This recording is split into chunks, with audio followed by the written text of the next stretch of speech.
चटखारेदार चटपटी सी और मसालेदार कैरी वाली भिंडियाँ एक बार अगर आप खाएंगे तो उंगलियां चाटते रह जाएंगे।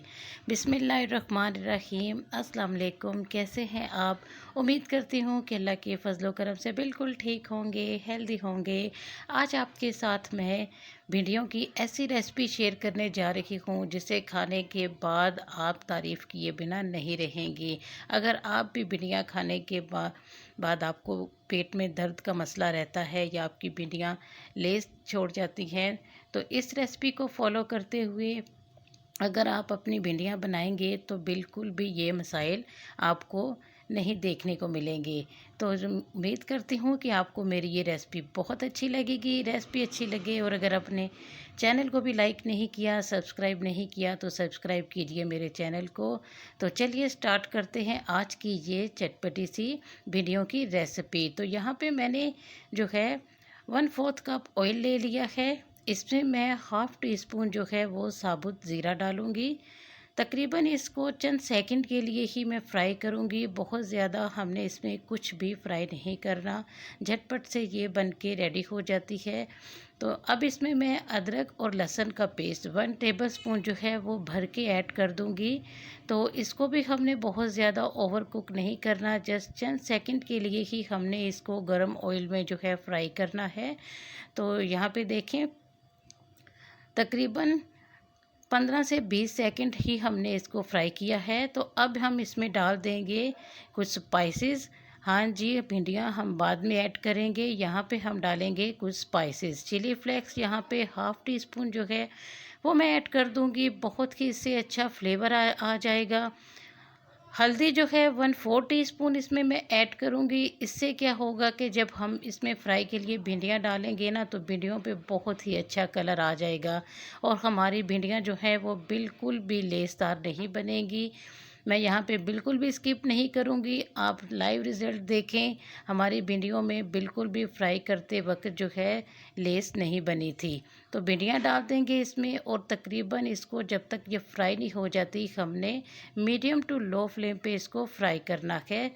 तो बहुत ही पेशेंस रख के हमने ये बनाना है सालन अपना भिंडियों वाला।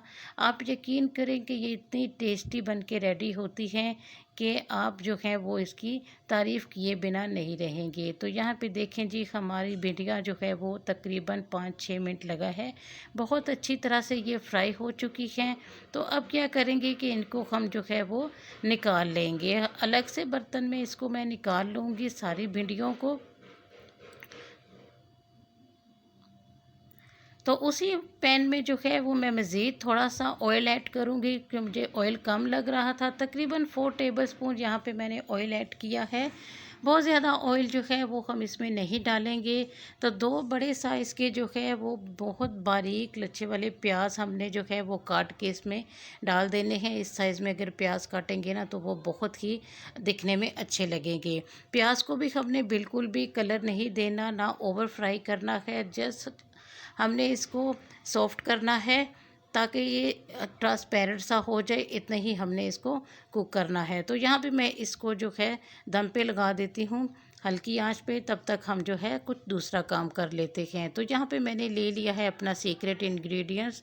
यहाँ पे मेरे पास एक कच्ची कैरी है, तो इसको मैं ऐड करूँगी। अगर आपके पास भिंडियाँ ज़्यादा हैं तो ये पूरी ऐड कर लें।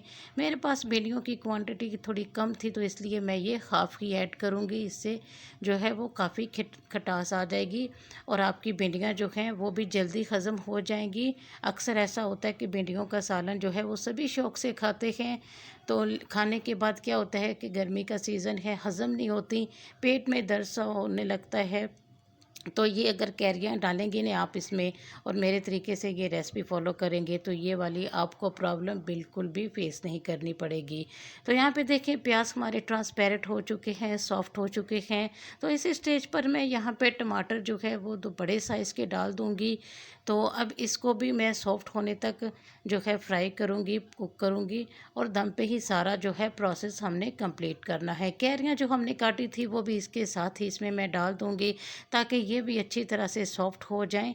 तो अब क्या करेंगे, इसको थोड़ा सा मिक्स करेंगे हम और इसको 5-6 मिनट के लिए हल्की आंच पे हमने दम पे रख देना है ताकि टमाटर हमारे सॉफ्ट हो जाएं और जो प्याज है और टमाटर बिल्कुल यकजान सॉफ्ट नरम हो जाए। तो यहाँ पे देखें दोबारा से मैं इसको जो है वो इसकी लिड लगा दूँगी और यहाँ पे देखें जी माशाल्लाह से हमारे टमाटर बिल्कुल घुल मिल गए हैं हमारे प्याज के साथ, कैरियाँ भी सॉफ्ट हो चुकी हैं। तो अब मज़ीद इसको थोड़ा सा हाई फ्लेम करके, मीडियम हाई फ्लेम करके इसको मैं भून लूँगी और डाल दूँगी इसमें जो अपने स्पाइसेस हैं। स्पाइसेस आप अपने टेस्ट के अकॉर्डिंग ही डालिएगा। बेसिक से स्पाइसेस रोज़मर्रा की हांडी में जो डलते हैं वही मैं इसमें ऐड कर रही हूँ। 1 टीस्पून यहाँ पे मैंने नमक ऐड कर दिया है अपने घर के हिसाब से। आप अपने टेस्ट के अकॉर्डिंग भी नमक कम या ज़्यादा कर सकते हैं। तो लाल मिर्च जो है वो मैं यहाँ पे 1 टीस्पून ऐड करूँगी। कुछ चिली फ्लेक्स भी मैंने पहले इसमें ऐड की हुई थी। तो यहाँ पे हल्दी है 1/4 टीस्पून, वो भी ऐड कर दूँगी। हल्दी जो है वो हमारे खानों में जो है वो बहुत ही फ़ायदेमंद होती है, कैंसर से हमें बचाती है। तो लाजमी अपने जो है वो खानों में इसका यूज़ किया करें। कोई भी इसका साइड इफ़ेक्ट नहीं है, आपको फ़ायदा ही फ़ायदा मिलेगा डालने से। तो यहाँ पे देखें जी अच्छी तरह से इसको मैं कुक करूँगी। मसाला अक्सर जल जाता है तो हमने इसमें बिल्कुल भी पानी जो है उसके छींटे नहीं लगाने। यहाँ पे 2 टेबलस्पून दही था मेरे पास, उसमें मज़ीद 2 टेबलस्पून मैं पानी ऐड करके अच्छी तरह से इसको मिक्स कर लूँगी। थोड़ा थोड़ा करके इसमें मैं ऐड करूँगी ताकि जो हमारे मसाले हैं, स्पाइसेस हैं, वो जलने ना पाएँ। तो यहाँ पे देखें जी माशाल्लाह से बहुत ही चटखारेदार चटपटी सी हमारी भिंडियाँ जो है ये बन के रेडी होंगी। कोई इसमें इमली का पल्प, सोया सॉस टेस्ट के लिए कुछ भी डालने की एक्स्ट्रा ज़रूरत नहीं है। तो यहाँ पे जो है 3 मैंने ग्रीन चिली थी वो जूलियन स्टाइल में काट के मैंने डाल दी थी। इस तरह से आप डालेंगे तो वो दिखने में भी बहुत प्यारी लगेंगी, बहुत ही प्यारी इसकी खुशबू आएगी। अच्छी तरह से मसाला भूनने के बाद मैं इसमें अपनी फ्राई की हुई मसालेदार भिंडियाँ जो हैं वो ऐड कर दूँगी। आप यकीन माने कि ये इतनी टेस्टी बन के रेडी हुई थी भिंडियाँ कि इसको जब मैंने खाया ना तो मैं खुद ही तारीफ़ किए बिना नहीं रही। तो ये देखिए माशाल्लाह से अच्छी तरह से इसको हम मिक्स करेंगे। मीडियम जो है वो आपने फ्लेम रखनी है, हाई फ्लेम पे आपने इसका जो है कोई काम नहीं करना। तो यहाँ पे देखें माशाल्लाह से अच्छी तरह से इसको मैं मिक्स करूँगी। दोबारा से मैं इसको ढक्कन लगा के तकरीबन 3 से 4 मिनट लो फ्लेम पे रखूँगी ताकि हमारी भिंडियाँ और टमाटर प्याज का जो हमने मसाला बनाया था वो यकजान हो जाए। तो यहाँ पे देखें माशाल्लाह से कैरियाँ भी बिल्कुल गल चुकी हैं, सॉफ्ट हो चुकी हैं और एक प्याज का जो हमने इसमें जो प्याज डाला है उसी का हिस्सा बन चुकी हैं। लेकिन जब आप खाएंगे तो आपको बहुत ही टेस्ट मिलेगा इसमें, खट्टा मीठा सा जो है कैरियों का। तो बहुत ही टेस्टी। सिर्फ 2 टेबलस्पून हमने इसमें दही ऐड किया है, बहुत ज़्यादा लंबे चौड़े हमने इसमें स्पाइसेस वगैरह भी ऐड नहीं किए।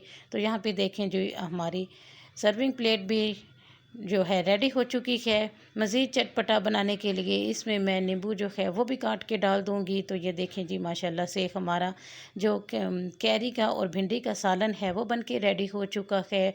उम्मीद करती हूँ कि आपको बहुत ही पसंद आएगा। अगर आपको मेरी ये वीडियो अच्छी लगे ज़रा सी भी तो प्लीज़ मेरे इस वीडियो को लाइक कीजिएगा, मेरे चैनल को लाजमी सब्सक्राइब करके जाइएगा और कमेंट सेक्शन में अपने फ़ीडबैक लाजमी दिया करें ताकि मज़ीद मैं आपके लिए अच्छी अच्छी सी वीडियोस जो हैं वो लेकर आती रहूं।